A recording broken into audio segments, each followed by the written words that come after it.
I lost count. Oh, I lost count. Alright, I can do this fast. You try to do too many things at once. As always, you are right. Today, we are going to be buying a mystery bulk lot of 1,000 common cards, and we're gonna try and make something fun. Or at least, interesting. The results might surprise you because I think that this is a way to take so-called draft chaff and make it into something usable. Magic cards have feelings too, okay? These commons want to be used. Use them. This video is for lots of people, I think. If you're a fan of limited environments, if you're a parent trying to get a child into the game, economically. Or if you're trying to get more of your friends into the game and don't want to spring something on them like Commander for the first time. Seriously, what is it with people trying to get new players into the game with Commander? Try something simple. And if you're a fan of creative challenges across all different card games, you might want to subscribe because this isn't the last I plan to do. I bought this bulk lot off a seller on card market called TCG Entertainment here in Germany. They offer what they call a maxi collection of 1,000 random common cards for €9.99. I'm really curious if we're going to get €9.99 worth of cards. Card market in Europe is a great place to shop for random lots like this, and in my experience, a lot less expensive than what people are selling them for on eBay or Etsy. When I bought it, I was hoping for a truly random mix of common cards from all across Magic's history. Something to provide a real format building challenge.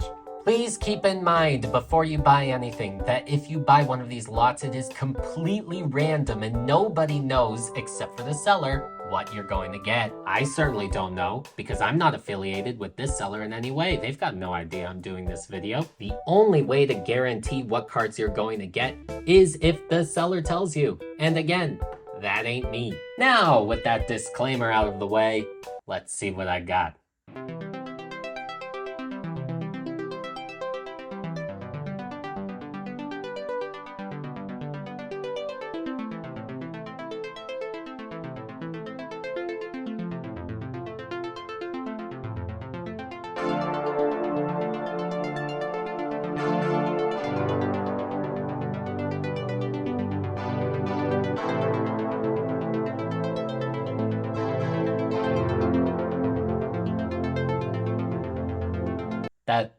That was only 2/5 of the box. This is a lot of cards. But it wasn't long until I had realized that the seller had sent me roughly 200 cards each from 5 of Magic's recent standard expansions. Outlaws of Thunder Junction, Tarkir Dragonstorm, Bloomburrow, Edge of Eternities, and Duskmourn House of Horrors. It was also clear to me that there were multiples of almost every card. I didn't get 1,000 unique cards, so not exactly the variety that I was hoping for. The wide pool of options I had imagined to design maybe a very interesting singleton cube just drastically shrunk. What we essentially have here are 5 different set cubes, each with interactions that are meant to go together. And while it doesn't allow me to be the most creative in terms of set building, that actually gives us a ton of gameplay value to work with. So instead of doing like a chaos cube, I think I'm going to be able to make a really cohesive product. But first, my wonderful girlfriend, Ever the Skeptic, wanted to make sure that we got our money's worth. What if we were shortchanged a card and only got $9.99? We had to investigate. Yes. If you want, you can separate it by color. No. Okay. I'll do that later. I'll separate mine by color. Cards and set. Like, how do I know which color? Look, there's already like 45. All right. This is so much less talking than I thought it would be. Yeah, because we're counting. If we talk, we lose our place. Where Bradley Cooper did. I don't know, but do you remember the count? No, I'm gonna count again. Interesting. Because we have 5 sets. Yeah. And you would think maybe it's an even split, 200 cards for every set. But so far, Outlaw has 207 and Bloom has 228. So they're exceeding. So far they are exceeding 1,000. Would you like dragons or space? I don't care.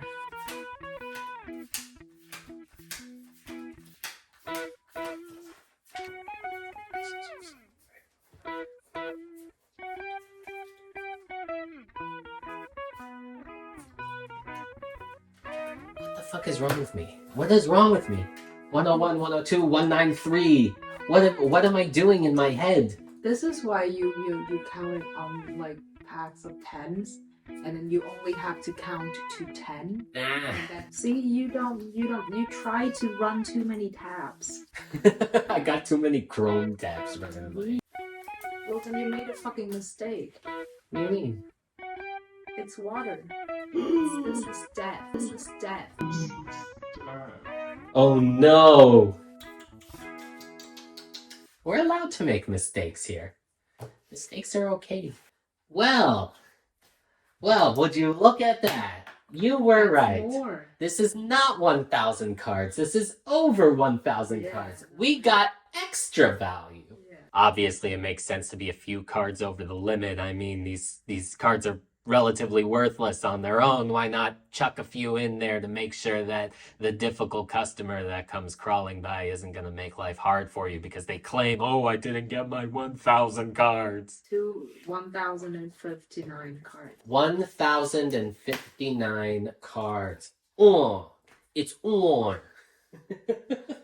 It's on and popping. It's on and popping up in here, you feel? Now that we had spent our date night hovering over the table counting cards, I could upload the entire collection into Architect and get all those sweet, sweet stats and see exactly what we have. Even with all that hard work counting, I guess we made a bit of an error somewhere, but 1,034 total cards still isn't bad. 352 total cards. And did we get our money back? Card Kingdom's estimated value of $363 comes from the fact that they value every single, no matter which one it is, at 35 cents as a baseline. In reality, most of these cards are going for 1, 2, 3 cents on the open market. So when you add them all together, something like TCG Player or Card Market's valuation is probably more accurate. But hey, we spent 10 euros and we got 55, 56 back. Sounds like a pretty good deal. Could you sell all these cards and make 46 euros? No. If you took all the time to sell them individually, and then of course factor in shipping fees, which makes the whole exercise worthless, then yes, you could earn back 46 euros, and you will have spent a lot more in the process, not to mention maybe years of your life just shipping them all out, if you even find enough interested buyers. So let's cool our jets over here. Here we have the rarity breakdown. I call it the void of emptiness pie chart. As you can see, we only have one rarity, and that is common. This is our first look at our mana curve, however, amongst every single card that was sent to us, and looks like a pretty decent ratio. Here we have our color breakdown, and obviously this shouldn't be a surprise, considering we were mostly just sent commons from 5 standard expansion sets. Everything is going to be relatively spaced out. We don't even have to do any of the work of trying to make an even pool of colors, mana, all that stuff. Everything was considered for us. And finally, our type breakdown in terms of card types, and we have what we like to see, mostly creature cards with some sorceries, enchantments, artifacts, and instants to supplement that. But having a 60-40 split between creatures and everything else seems like a fairly good ratio to me for playables. Now here's a question.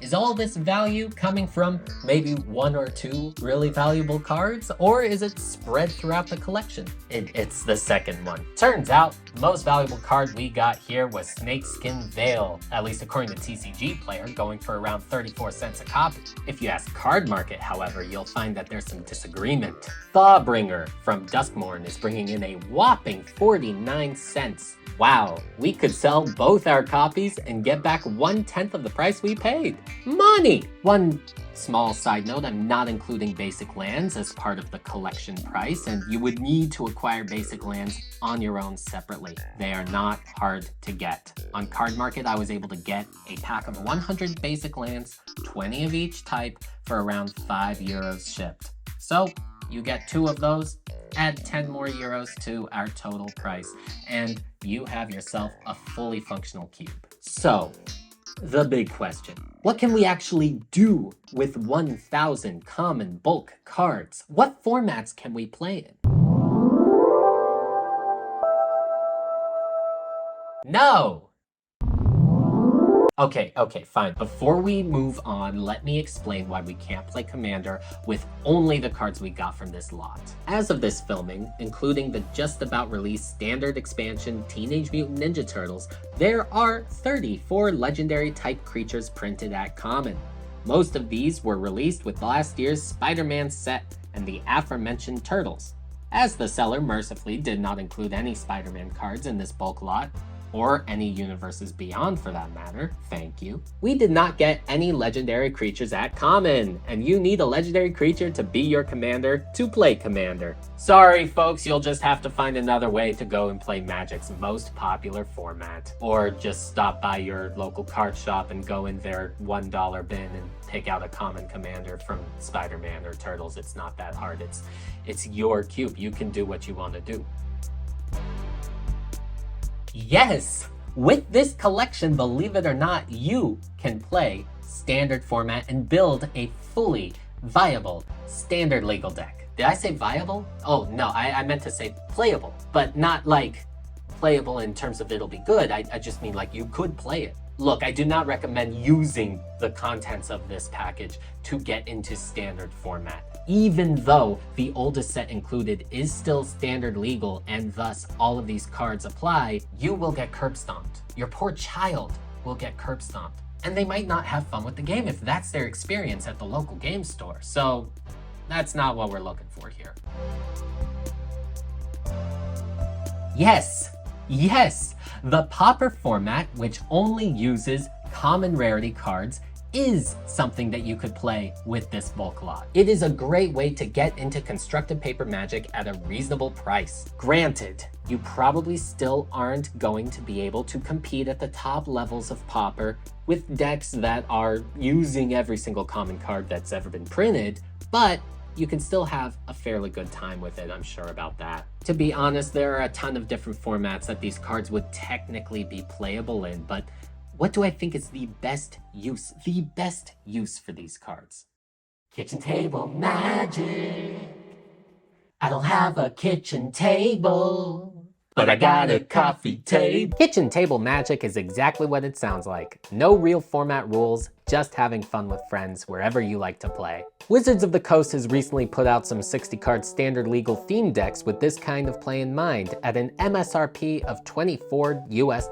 The cards in these theme decks are hardly worth anything, mind you, and would not be competitive in standard. So for under half the price of one 60-card deck, we now have a set of 1,000 cards with which to build a myriad of functional decks, roughly 25 if you built one for each color in each of the 5 standard sets. And even if you include the price for shipping and buying basic lands, that's still about the same price as only one of these not very good starter decks. I tried to get creative and build a few fun theme decks myself, my favorite being a Titanic themed deck that, when the cards are added up, would cost, look at that, $24 US. We have our James Cameron Explorer here, coming from the future to take a look at the massive sunken ship, a place haunted by those who didn't make it out.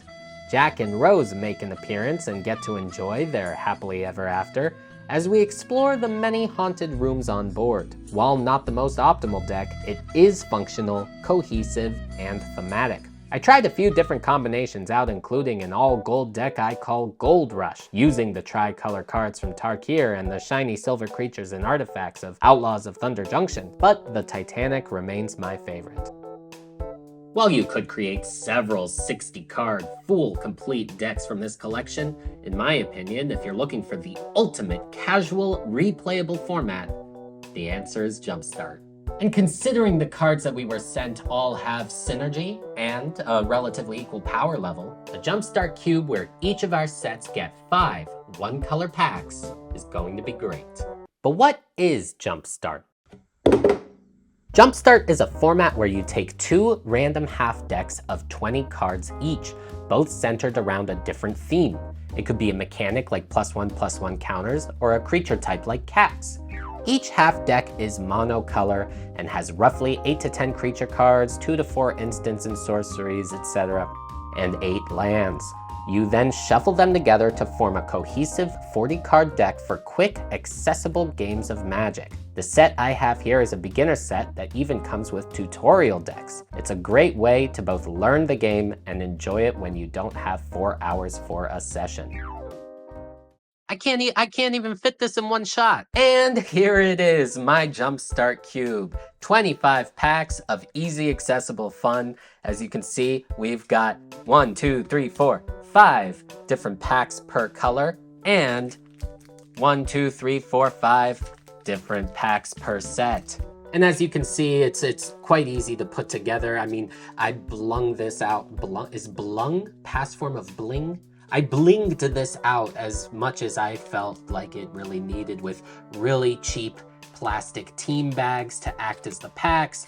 And these are incredibly cheap, just regular black sleeves. And yeah, you just take 2 random ones of these, you shuffle them all together, take 2 random ones, smash them together, and then you have a 40-card deck you and a friend can play. It was really fun and easy to make every single pack for every single set themed.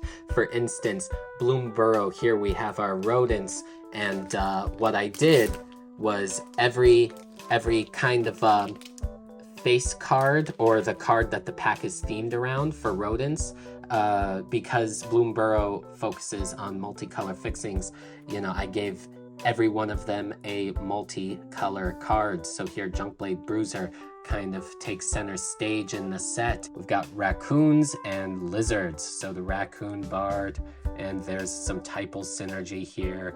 Lizard, mouse, raccoon, and it all fits together really well. The card here is what I am most proud of.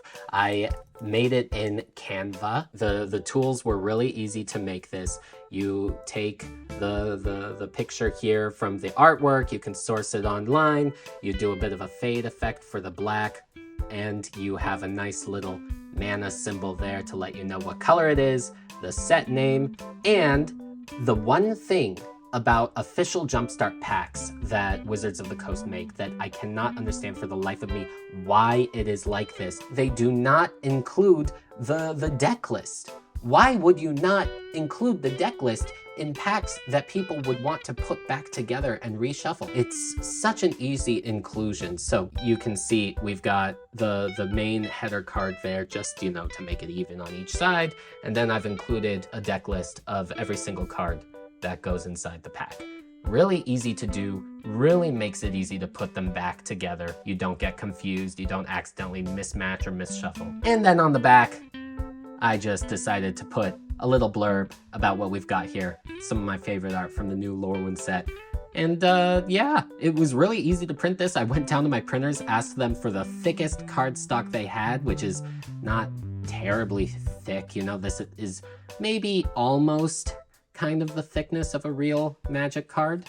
Not quite, but it does the job, it works, and it was really cheap to print out all of these.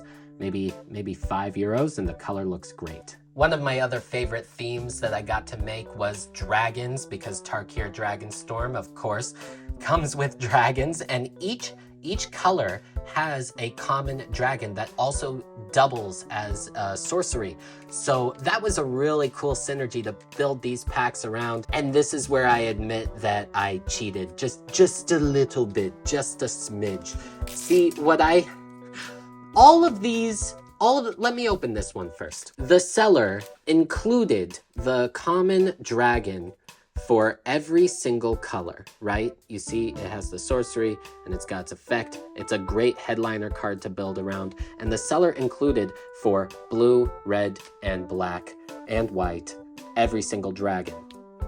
But for whatever reason, they decided to say, I don't like you, and did not include the dragon for green. But every single color comes with a dragon except for this one, but there is a common dragon in this set. I couldn't not include it. So this is the only card that I put in for my personal collection, which technically makes this challenge a failure.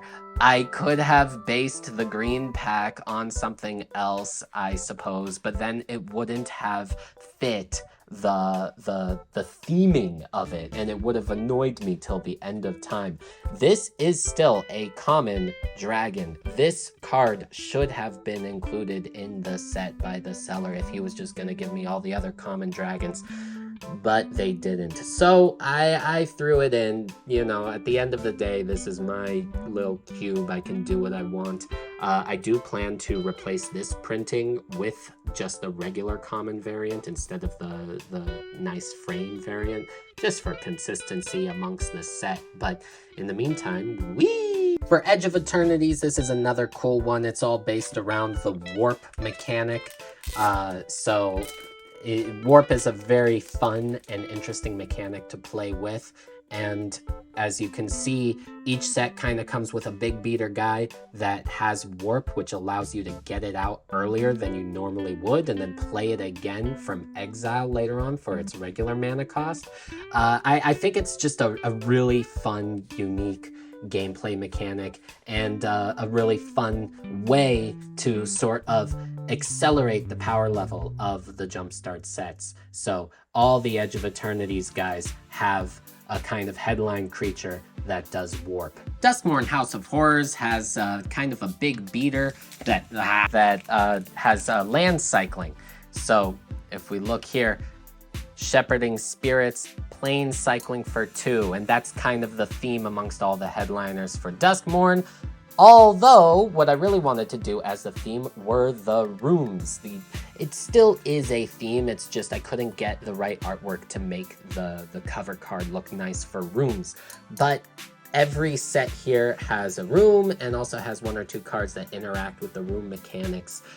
So that sets these packs apart from the others. And finally, Outlaws of Thunder Junction, really our only hat set that we received, which I'm thankful. I will say the seller had a great taste in sets to include. I mean, Bloomburrow, Tarkir, Edge of Eternities, these were premium flavor sets.